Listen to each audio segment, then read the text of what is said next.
मुझे बहुत ही खुशी है इस बात की कि हमारी सुप्रीम कोर्ट ने आज जो है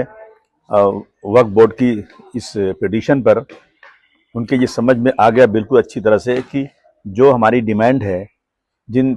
जिन प्रोविजंस पर हम लोग ऑब्जेक्शन ले रहे हैं, वो उनको समझ में आ गया कि बीजेपी जो है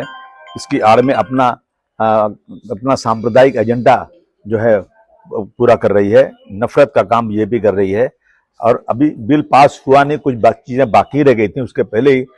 उत्तराखंड में, उत्तर प्रदेश में कई जगहों पे मदरसों को बंद करना, कहीं प्रॉपर्टीज को तोड़ कर वहां दीवार खड़ी कर देना, कहीं एक नफरत का पैगाम शुरू कर देना है, ये शुरू कर दिया था। लेकिन बहुत अच्छी बात है कि बीजेपी की सुप्रीम कोर्ट ने इन सारी चीज़ों को देखते हुए एक स्टे दिया है। हमें पूरी उम्मीद है कि ये स्टे जो दिया गया है, इसके बाद जब इस पर बहस होगी तो जो चीज़ें जो है, ये हमारी जो अनकॉन्स्टिट्यूशनल जो इन्होंने एक सत्ता के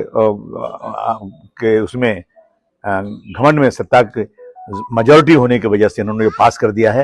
मैं समझता हूँ कि ये हमें सुप्रीम कोर्ट से इसमें राहत मिलेगी। और जो जुल्म ज्यादती मुसलमानों के साथ